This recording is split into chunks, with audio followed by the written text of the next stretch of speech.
제3장 생각, 행위, 그리고 실천이성 1. 품행의 두 측면. 칸트 철학에서 생각과 행위의 밀접한 연관은 이 책의 제목만 보아도 분명하다. 실천이성은 지금은 널리 쓰이는 용어가 아니며 이는 그 개념이 우리 시대의 도덕철학 분야의 저자들이 호감을 사지 못함을 의미한다. 그러나 칸트 철학에서 이 용어가 가리키는 것은 인간 행위의 명백히 중요한 요소이다. 나는 일단 칸트의 다소 혼동스러운 용어법을 끌어들이지 않고서 이것에 대해 서술하려 한다.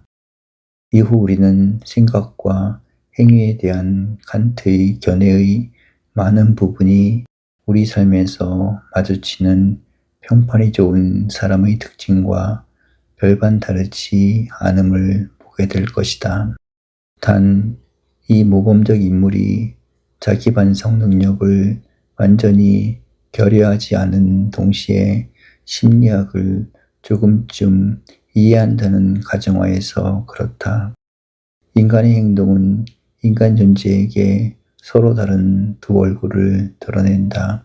그것은 야누스와 같아서 행위를 보는 사람의 관점은 행위하는 사람의 관점과 결코 같지 않다. 우리는 심리학자들처럼 인간의 행위를 매우 복잡한 서술 법칙들에 의해 제시되는 일련의 사건들의 연결로 고찰할 수도 있을 것이다. 심리학자들은 타고난 조건과 환경적 조건 전체가 주어지면 인간의 행동이 예측 가능하다고 가정한다. 이러한 가정하에서 특정한 예측을 시도하는 심리학자의 관점은 관찰자 또는 구경꾼의 관점이다. 그는 행동을 이해하고 예측하고자 시도하지만 거기에 능동적으로 참여하진 않는다. 필수 불가결한 법칙들이 아직 완전히 인식되지 않았다 하더라도 물론 그것들이 배타적으로 인식될 수 없다 하더라도 발견된 법칙들의 안에 생명 없는 자연에 대한 과학의 법칙보다 통계상 타당성이 더 낮다 하더라도 마지막으로 이 법칙들이 가장 잘 확립된 곳에서조차 개별 사례에 그것을 적용하기 위해 필요한 사실 자료들은 그것들이 최대로 요구되는 때에도 흔히 부족하더라도 이 모든 사정에도 불구하고 원칙적으로 모든 심리학자는 인간의 행동이 일식이나 월식과 동일한 확실성을 가지고 예측될 수 있으리라고 여긴 칸트에게 동의할 것이다. 필연적 법칙의 내용이 되려면 그 법칙이 물리학의 법칙과 유사하든 아니면 심리학이나 경제학의 법칙과 유사하든 간에 그것은 그 법칙을 정식화하려는 모든 시도에 대응할 만큼 성공적으로 규정되어야 한다. 그러한 법칙이 있다는 것은 심리학이나 인류학이 하나의 학문이 되기 위한 필연적 전제이다. 인간의 품행의 다른 측면은 행위에 연루된 인격으로부터 고찰된다. 한 관점에서 본 모든 사실이 다른 관점에도 요구되고 현존할 수도 있지만 각 관점의 전체 무대 배치는 상이하다. 품행을 고찰하고 이해하는 두 번째 방식에 따르면 한 사람은 행위자로서 자신의 품행에 관계하지만 연극에 정해진 역할을 일상적으로 수행하는 그것도 외부의 관찰자에게 익히 알려진 역할을 수행하는 배우로서 행동하는 것이 아니다. 도리어 인간은 관객이 그에게 기대하고 있는 바를 정확히는 알지 못하는 배우이다. 자신의 연기에 대한 배우의 숙고는 그가 감행하는 구체적인 연기를 규정하는 원인들 중 하나다. 그는 숙고가 끝날 때까지 자신의 행위가 무엇이 될지 알지 못한다. 관찰자가 심리학 전문가나 현재라면 어쩌면 그는 자신의 행위에 대한 배우의 고려가 자신의 품행에 미칠 정확한 결과를 예견할 수 있을지 모르나, 그렇다 해도 이러한 구체적 인과 관계가 배우 자신에게 인식되는 것은 아니다. 행위에 대해 생각하는 일은 행위의 원인들 중 하나이다. 하지만 그 배우 자신이 생각을 끝내고 결심할 때까지 생각으로부터 유발될 행위의 구체적 향방은 그에게 인식될 수 없다. 행위자에게 생각하는 일은 인과 법칙과 관련된 특수한 행위의 원인이라기보다는 도리어 그가 구체적인 행위를 선택하도록 이끄는 근거나 좋은 이유를 찾는 일이다. 행위는 이러한 생각의 과정에서 이제 막 이르게 된 선택이나 결심의 산물이다. 어쩌면 관찰자는 생각의 상당 부분이 합리화라고 주장할지도 모르고 행위자조차 그렇게 느낄 수 있을 것이다. 행위자의 선택이 있고 난 뒤에야 사람들은 그 행위자가 실제로 자신이 행한 것과 똑같이 행하리라고 예측될 수 있었음을 입증하려고 법칙을 덧붙이는지도 모른다. 그 법칙들은 아마 행위자의 생각과 내적 갈등이 무엇인지 진지하게 고민하기를 거부하는 행동주의자에 의해 덧붙여질 것이다. 어쩌면 그것들은 과도한 억지 핑계나 변심과 더불어 자신의 행위가 인간 일반에 적용되는 패턴에 속한다고 여기는 행위자 자신에 의해 덧붙여질 수도 있다. 사건이 일어나기 전에도 심리학자는 자신이 대상으로 설정한 인간의 특정 비율은 유사한 상황에서 자신들의 행위를 다음 날로 미루리라는 점을 말하자면 그들은 결심에 앞서 숙고하겠지만, 그럼에도 특정 비율의 사람들은 정확히 그렇게 행동하리라는 점을 예측할 수 있을 것이다. 특정 수의 인간들은 주치의가 금연을 권할 때 흡연의 지속 여부를 결정하려 할 것이다. 그들은 오랜 숙고 속에서 결심을 시도하겠지만 숙고의 결과를 알지 못한다. 하지만 단지 지나간 사례들에 대한 통계로 무장한 심리학자는 이렇게 말할 것이다.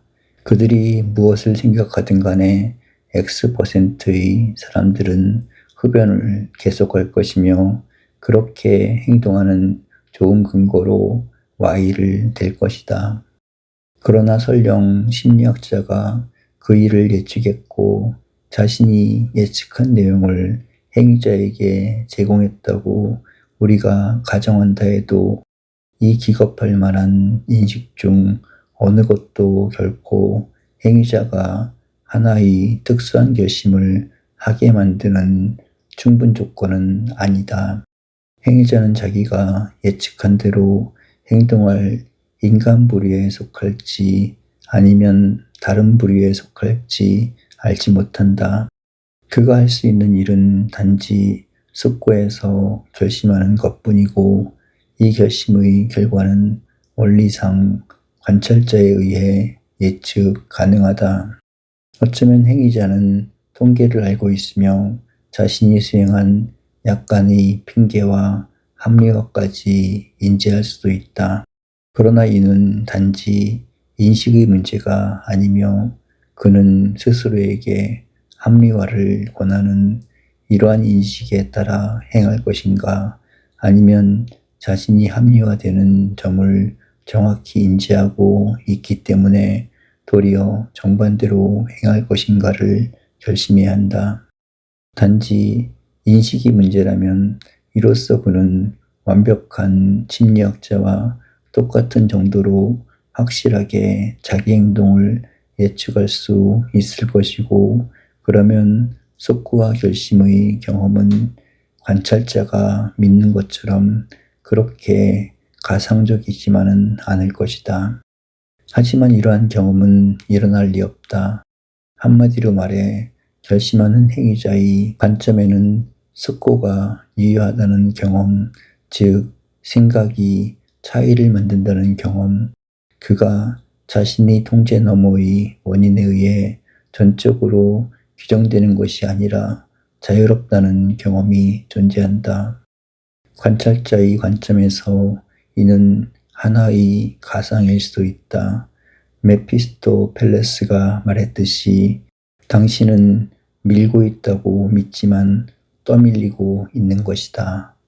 인간의 행위가 자유로운 동시에 예측 가능하다는 칸트의 이론은 형이상학적 설명을 도외시한 채 앞의 두 관점의 구별을, 그리고 이 각각의 관점을 규정하는 가정들의 구별을 서술한다.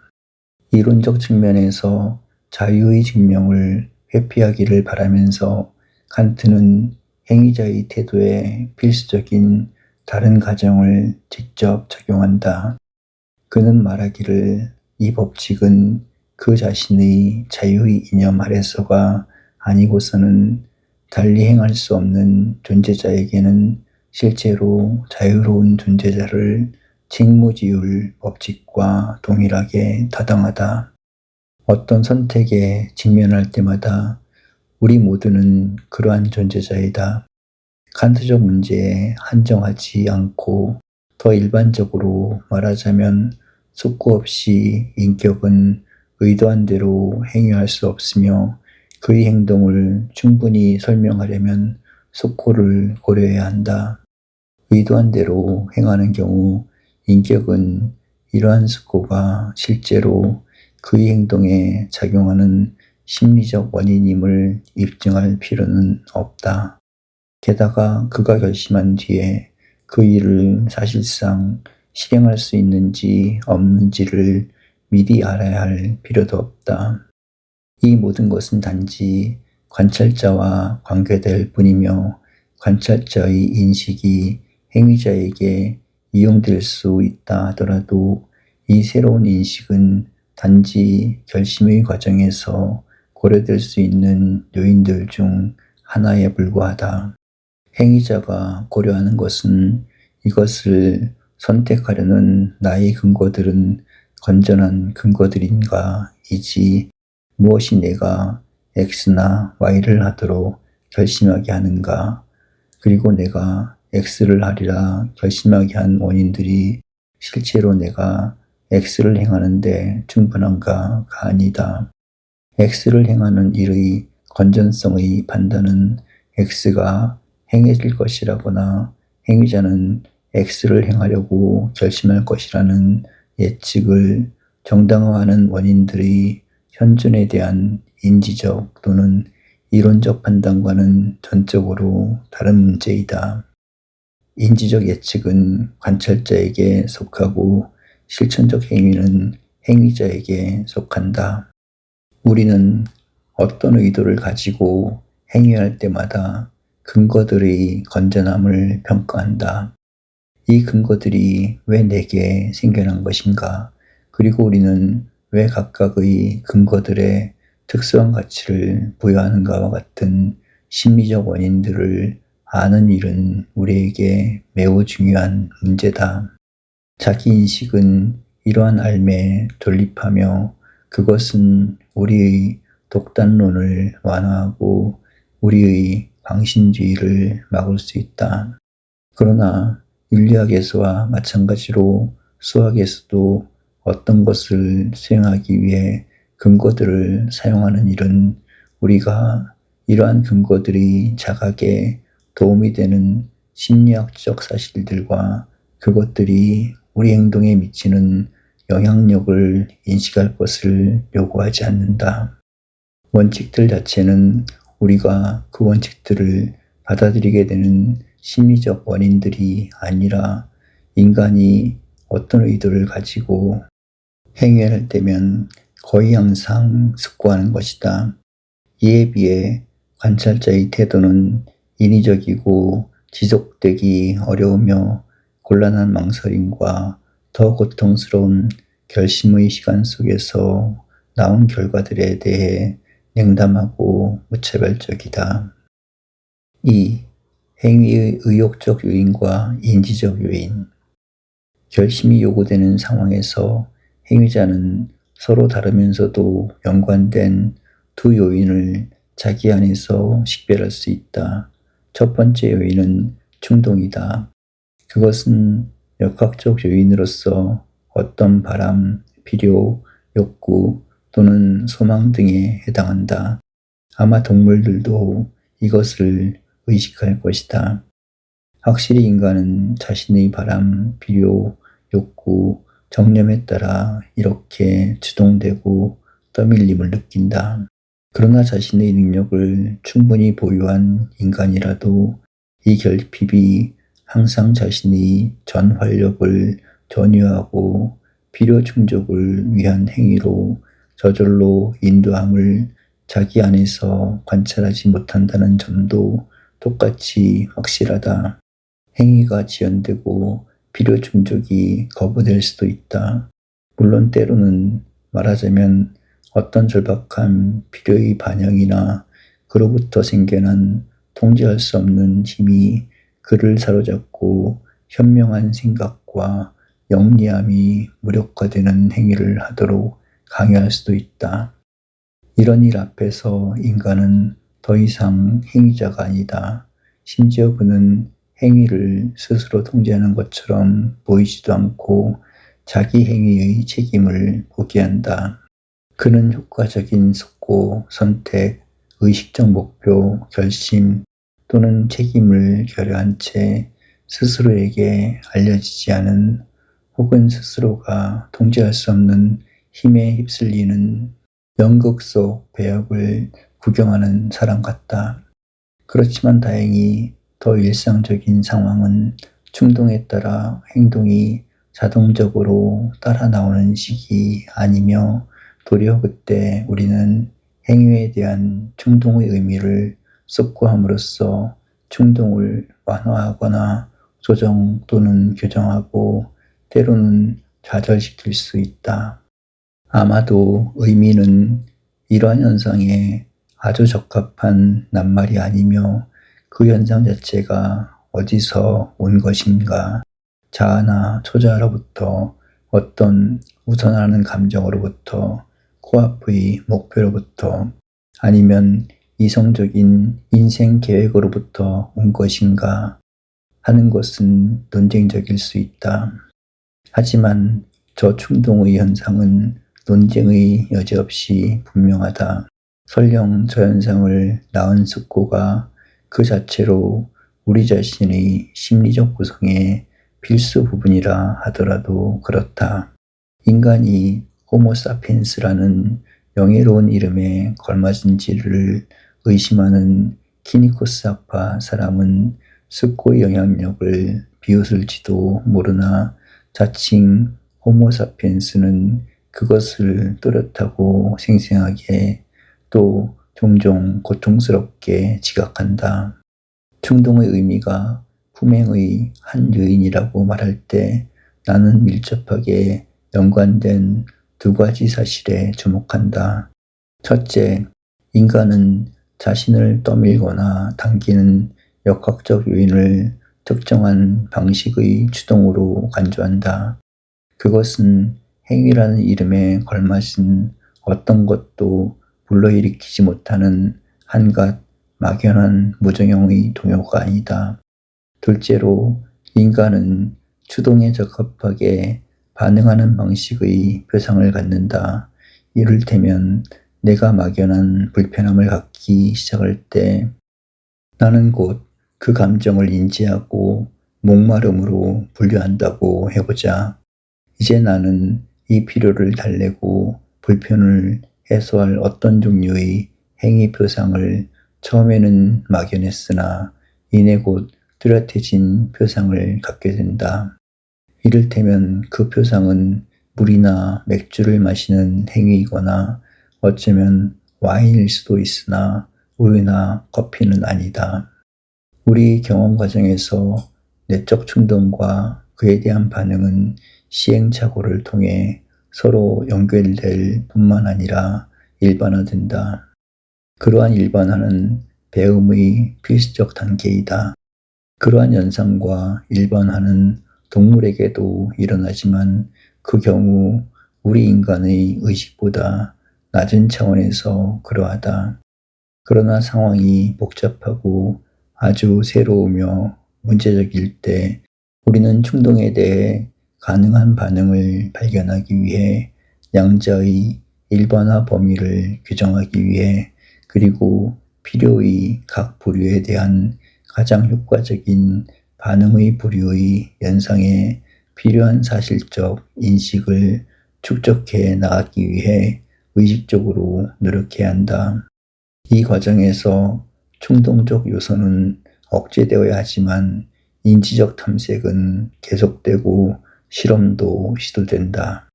바로 이런 것이 내가 지성적 존재자는 자신의 필요들이 의미에 비추어서 그것들을 식별하고 개념화하고 정식화하고 행위할 수 있다고 말할 때 내가 의도한 것이다. 이러한 의미들은 그의 행동 습관 및 품행 규칙들로 나타난다. 관찰자는 이 모든 것을 고려해야 한다. 사실상 앞 문단은 전형적인 관찰자 관점의 진술이다. 그런 특정한 의미들을 발견하고 이 의미들에 비추어 행위의 특정 경로를 채택하는 어떤 사람의 습관 또는 기질을 알고 있다. 우리는 심리학적 법칙들이 정식화를 통해 이토록 복잡한 행동의 예측을 도울 수 있다. 그 법칙들은 행위자가 그 법칙들을 인식하는가 여부에 관계없이 유효할 것이다. 물론 이는 행위자가 법칙들을 알지 못하는 사례들을 고찰할 때 가장 잘 밝혀질 수 있다. 행위자는 실제로 법칙들에 복종한다기보다는 도리어 법칙들을 예증하는 것으로 보인다. 행성이 케플러의 법칙을 알 필요가 없듯이 나 역시 행위하기 위해서 습관 형성의 법칙들을 알 필요는 없다. 그런데 행위자는 보유하지만 행성은 결여한 것이 있으니 그것은 사물들과 사건들의 연결 표상이다. 현재의 분석적 의도에서 이 표상의 적확성 여부는 문제되지 않는다. 이 표상은 맛있게 보이는 것들은 대개 맛이 좋다처럼 거의 의식되지 않는 관념들의 연상에 지나지 않을 수 있다.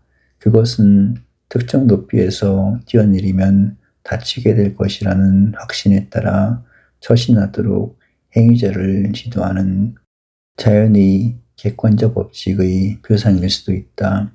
어쩌면 그것은 거짓말하고 싶어도 거짓말을 해서는 안 된다는 이를테면 도덕적 지침과 같은 올바름의 표상일 수도 있다. 이 사례들 중 어느 것에서나 판단은 정확할 수도 부정확할 수도 있으며 판단의 진위는 관찰자에 의해 예측된 즉 그가 인간에 대한 이러저러한 표상과 더불어 또는 이러저러한 오해와 더불어 확신을 가지고 예상할 수 있었던 실제 행동의 착수와 무관하다. 그러나 그것이 정확한 표상이어야 한다는 것은 행위자에게는 무엇보다 중요하며 그는 자신의 표상이 정확하다는 가정 아래 행위한다.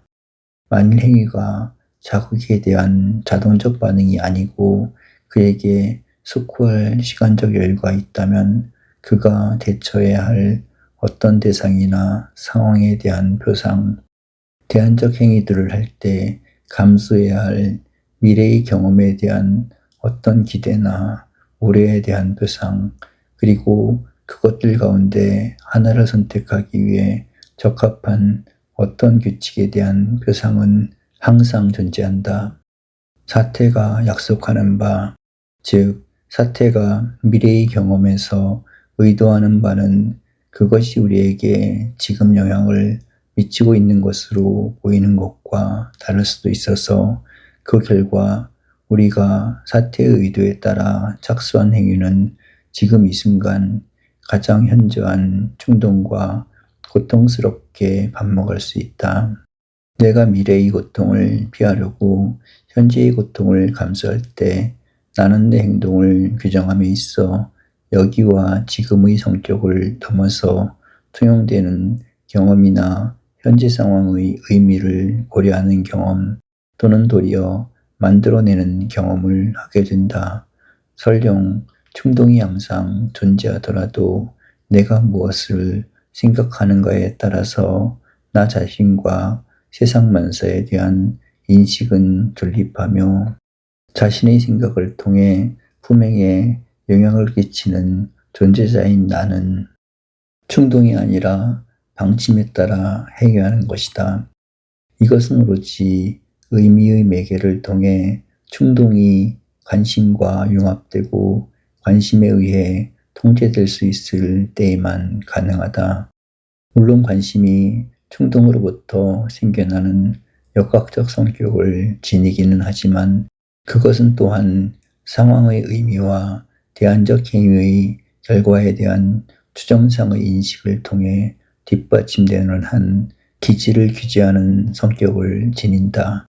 관심은 표상을 통해 숙고된 충동이며 어느 정도는 표상을 통해 지도된 관심이다. 지적인 행위는 순전히 맹목적인 충동을 통해서가 아니라 적합한 개념을 통해 지도된 관심을 동인으로 삼는 행위이다. 충동은 폭력적 행위나 방아쇠의 격발처럼 순간적으로 빠르게 오가는 격렬한 움직임을 초래한다. 관심은 방침과 계획에 따라 지도된 행위로 이끈다. 오직 추론 능력을 가진 존재자만이 관심에 따라 행위할 수 있다. 관심은 이성이 실천적이도록 해주는 것, 즉 의지를 규정하는 원인이 되게 하는 것이다. 따라서 우리는 오직 이성적 존재자만이 무엇에 대한 관심을 가지며 비이성적인 피조물들은 단지 감성적 충동만 느낀다고 말한다. 나는 관심을 위한 방침을 정식화할 수 있고 그 방침에 따라 살려고 할 수도 있다. 방침은 이를테면 나는 내가 가진 모든 책의 전면에 내 이름을 쓴다처럼 특정 습관을 표현하는 아주 특수한 규칙으로 정식화될 수 있다. 다른 한편 방침은 현재를 즐겨라처럼 폭넓게 서로 다른 행동들을 망라하는 일반적 준칙들로 표현될 수도 있다. 그것들은 고도로 인위적일 수도 있고 단지 신년 계획처럼 근소하게 유해한 것일 수도 있다. 그것들은 아마 누군가의 전기작가나 정신과 의사에 의해서만 분명하게 정식화될 수 있을 정해진 생활 방침을 나타낼 수도 있다. 마지막으로 이것이 도덕 철학이라는 우리의 목표에서는 가장 중요하다. 마지막으로 그 방침들은 이상적 가치에 대한 존중과 존경을 통해 통합된 삶을 위해 우리가 의식적으로 선택하거나 발견해낸 열망, 즉 실제 삶이 그에 못 미치고 실패를 비웃을지라도 계속 남아있는 열망을 나타낼 수도 있겠다. 이러한 방침들, 칸트가 법칙의 표상이라는 이름 아래 대강 분류하고 있는 것들, 이러한 방침들 가운데 어느 것이든 간에 하나의 방침에 따라 행위하려는 사람을 가리켜 칸트는 의지를 지닌 사람이라고 말한다. 자발적 행위는 충동적 행위와 다르다. 우리 자신에 대한 우리 상황과 행위의 귀결에 대한 추정상의 인식에 근거하는 방침을 통해 행위의 통제가 어느 정도 가능하기 때문이다. 칸트는 말하기를 의지는 결코 객체 또는 객체의 표상에 의해 직접 규정되지 않는다. 도려 의지는 이성의 규칙, 즉 이 의미들의 연결 법칙의 표상을 행위의 작용인으로 삼는 능력이다. 저 행위를 통해 객체는 비로소 실현될 수 있다. 이러한 규칙으로 표현된 방침은 정념의 변화 때문에 오래 지속되지 않는 복잡한 생활의 방향성과 안정성을 제공한다. 우리가 누군가를 의지를 지닌 존재라고 부릴 수 있으려면 그는 행위들 간의 연결 및 행위와 그 결과의 연결에 대한 인식을 구할 수 있고 이 모든 것을 생활 패턴의 맥락 속에서 조망할 수 있어야 한다. 법칙과 패턴의 표상은 과거 경험의 한갓 흔적이 아니라 우리의 이성적 추론 능력의 산물이다. 이와 같은 단순한 사상이 칸트가 실천 이성과 의지를 동일시할 때 마음에 품고 있던 것이다. 오늘날의 심리학은 실천 이성을 거의 다루지 않는다. 거기서 관찰자는 행동을 의지와 무관하게 기술할 수 있고 많은 심리학자에게 의지는 기계 속 영혼으로 또는 구시대의 심리학 분과의 유물로 비춰지기 때문이다. 하지만 이러한 사실이 우리가 행위에 관여하거나 타인의 행위를 평가할 때 우리를 교란해서는 안 되며 또한 도덕 철학자가 과학적 연구자들에 맞서 변론을 해야 하는 상황을 유발해서도 안 된다. 충동과 정서의 개념들이 심리학적으로 더욱 존중받고 인정받을 만한 것이라는 이유로 인해 자발적 행위의 고유성의 무시가 반드시 귀결되는 것은 아니다. 물론 심리학은 그러한 결과가 실제로 일어나야만 한다고 전제한다. 그러나 우리가 자기 영역을 고수하는 행동주의자를 회유하려는 의도에서 그가 좋아할 만한 어떤 명칭을 갖다 붙인다 해도 우리가 행위자로서 규칙들과 법칙들의 표상에 따른 의미들에 응답하는 현상과 순간적 충동의 재촉에 저항하기 위해 우리가 가진 온갖 수단을 동원하는 현상은 일어난다. 때때로 우리가 가진 번뇌에 시달리기는 하지만 이 현상은 우리 자신을 인간이 되게 하는 행위 방식에 대한 우리 의식의 본질이고 핵심이다. 심리학이 일상의 수많은 불가사의한 현상에서는 물론이고 신경증, 예술, 종교, 정치, 철학, 심지어 과학의 영역에서도 나타나는 인간의 충동적 요인에 대한 우리의 인식을 매우 심화했다면 칸트는 주로 의욕의 인지적 또는 개념적 요인에 주목했다. 내 생각에는 그가 이에 대해 논한 내용은 용어법을 제외하고는 근대 과학의 영향을 거의 받지 않았다. 과학은 관찰자 관점에서 전개되기 때문이다. 관찰자 관점에서 행위의 인지적 조건은 때때로 암묵적으로 가정될 수도 있지만 때로는 경시되거나 부정될 수도 있기 때문이다. 3. 실천 이성과 의지. 플라톤도 의욕과 한갓된 욕구를 구별하기는 했지만 아리스토텔레스야말로 실천 이성과 이론 이성을 구별한 원조였다. 스콜라 철학자들은 앞의 것을 실천적 지성이라 번역했으며 능동적 지성이나 실천적 이성이라는 용어도 사용했다. 볼프학파 철학자들은 자신들의 라틴어 저술에서 저 용어들을 쓰지 않고 독일어 저술에서도 저 용어들을 글자 그대로 번역하지 않지만 그럼에도 그들은 용어법에서 활동적 인식과 타당적 인식의 구별을 고수했고 이성적 욕구라는 용어를 통해 의욕활동의 의욕적 요소뿐만 아니라 인지적 요소도 내재한다고 인정했다. 칸트는 실천이성이라는 용어를 1765년에 처음 썼다. 실천이성이라는 용어는 칸트가 의지에 대한 견해에서 볼프학파를 넘어서 진일보했음을 지시한다. 그는 이성과 지성을 구별하는 가운데 주어져 있는 사물들의 질서를 넘어서 경험의 체계적 연결의 이성적 질서로 나아가는 임무를 이성에 할당한다. 이 체계적 연결은 인식의 영역에서 결코 수동적으로 발견되지 않지만 규제적 이념에 따라 추구되어야만 한다. 이성은 이념들을 형성하는 일에서 자발적인 바, 그 이념들은 비록 지성에 의해 범주화되기는 해도 실제 감성적 경험에서는 우리가 결코 적합하게 표상할 수 없다. 지성도 물론 자발적이지만 그 자발성은 지각에 주어진 또는 주어질 수 있는 것을 가공하는 일에 제한된다. 칸트는 지성의 실천적 기능을 인정하기는 하지만 그럼에도 세 가지 점에서 이성을 으뜸가는 실천적 능력으로 삼았다.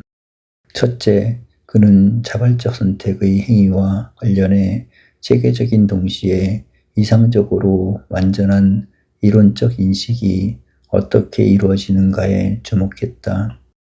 그것은 경험의 한 단편이나 경험적 일반화 규칙에 의한 것은 아니었다.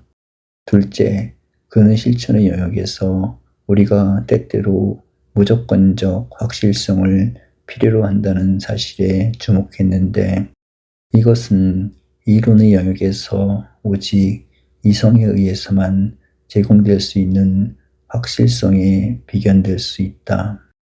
셋째, 이 점이 가장 중요한데 그는 이성과 의지의 연결을 확언함으로써 의지 자체와 그로부터 따라 나올 모든 도덕적 결과를 새롭게 정의할 수 있는 길을 마련했다.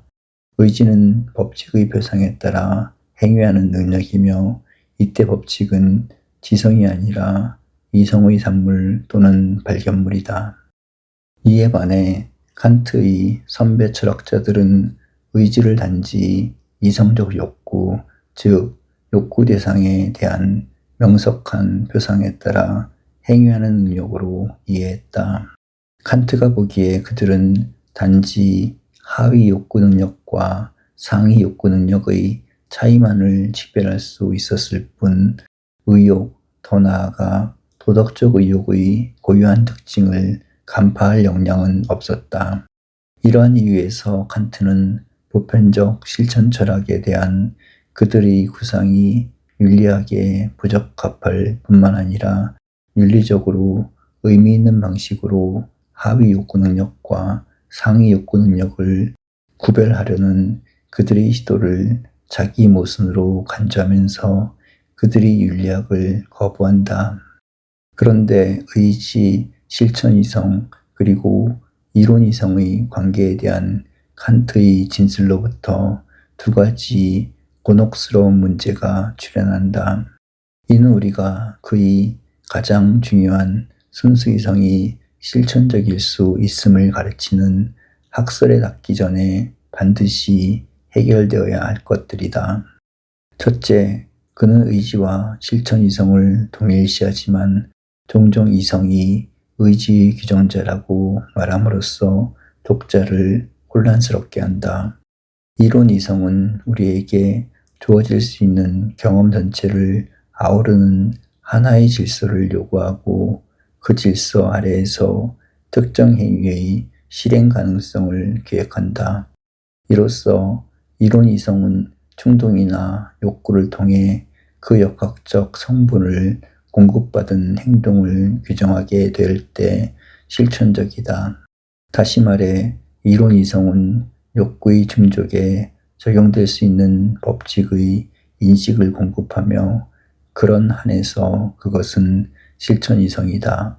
적어도 지금까지는 두 가지 이성, 즉 이론 이성과 실천 이성이 따로 있는 것이 아니라 두 가지 적용 방식을 갖는 하나의 이성, 법칙과 원리들을 정식화하는 능력이 있다.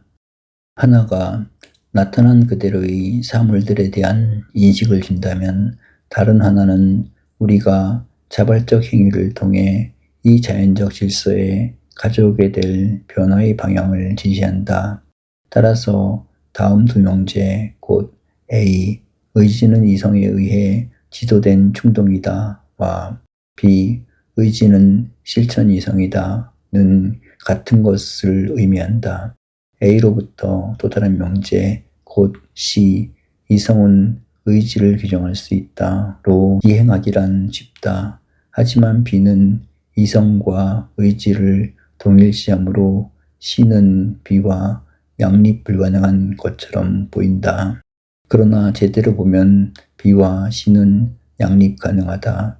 마지막 명제는 단순하게 C', 이성은 충동이 충족될 수 있도록 행위를 규정한다를 의미한다. 이렇게 할 때 이성은 실천 이성으로 선택된 행위는 의지 활동으로 불릴 수 있다.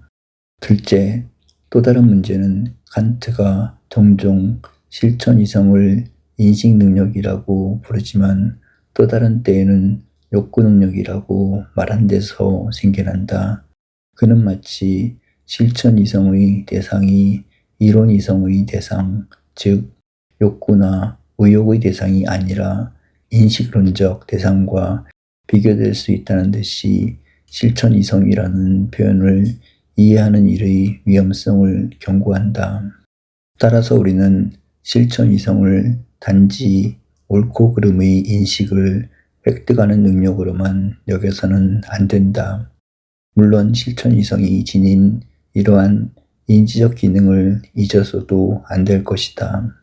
실천 이성은 행위의 잠재태인 충동을 행위로 안내하는 인지적 요인을 공급한다. A는 B의 원인이다와 같은 이론 이성 또는 지성의 명제들은 내가 B를 욕구하든가 A를 하라와 같은 실천적 명제 또는 실천 이성의 인식이 된다. B가 어떤 구체적인 잘 규정된 대상 또는 상황일 때는 뒤의 명제를 기술적 또는 실천적 지성의 인식이라고 부르는 게 더 낫겠다. 이에 비해 실천 이성의 인식 대상은 영리한 생활 방침이라고 부르는 편이 적합하다. 이것은 행복에 이르는 수단의 선택을 위한 무조건적 근거로 여겨질 뿐만 아니라 무엇보다 그러한 이상의 참된 구성에 관여하는 것으로 보인다. 이 대상의 추구는 실천 이성의 준칙에 따라 수행된다. 다음으로 우리는 순수 실천 이성의 인식이라는 이름을 도덕법칙의 인식과 최고의 도덕적 목표의 인식을 위해 남겨둬야 할 것이다. 4. 순수 실천 이성. 우리가 어떤 구체적인 욕구를 충족하려 할 때 실천 이성이 세상사에 대한 우리의 경험에서 도출해낸 것은 아니지만 그럼에도 실천을 위해 타당한 법칙을 우리에게 제시할 수 있다면 이는 이론적 관심의 법칙들과 전적으로 다른 종류의 법칙일 것이다. 앞의 종류의 법칙이 합리적 행위에 필수적이라 해도 그것은 언제나 특정한 경험 상황을 조건으로 한다. 그러한 상황을 참조해 우리는 모든 실제적 자연법칙 가운데서 특정 욕구 대상의 원인들과 관계된 법칙들을 선택한다. 물론 그 법칙들의 이론적 정식화는 불가결할 수도 있다. 그러나 실천 규칙으로 정식화될 때 그 법칙들은 언제나 우리가 가진 인식의 성공적인 적용을 통해 충족될 수 있는 욕구가 우리 안에 있음을 전제한다.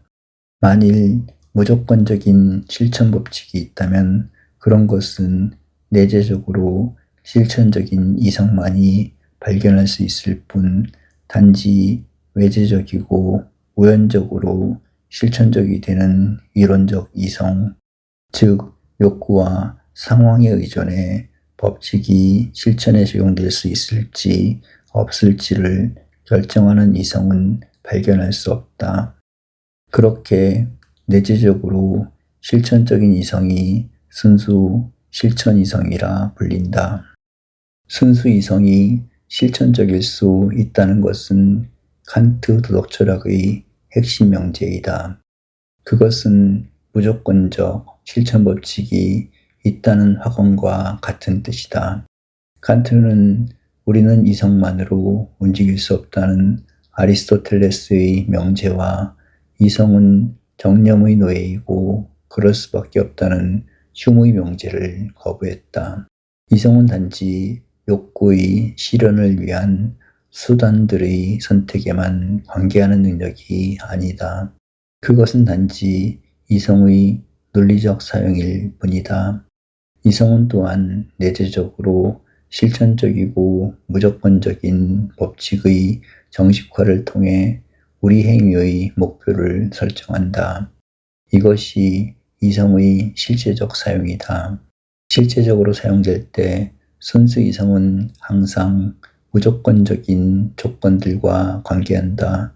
순수 실천 이성은 자발적 행위의 무조건적 조건을 공급하는 능력인 바 그 조건이란 대가성 없이 직접적인 복종을 요구하는 하나의 법칙이다.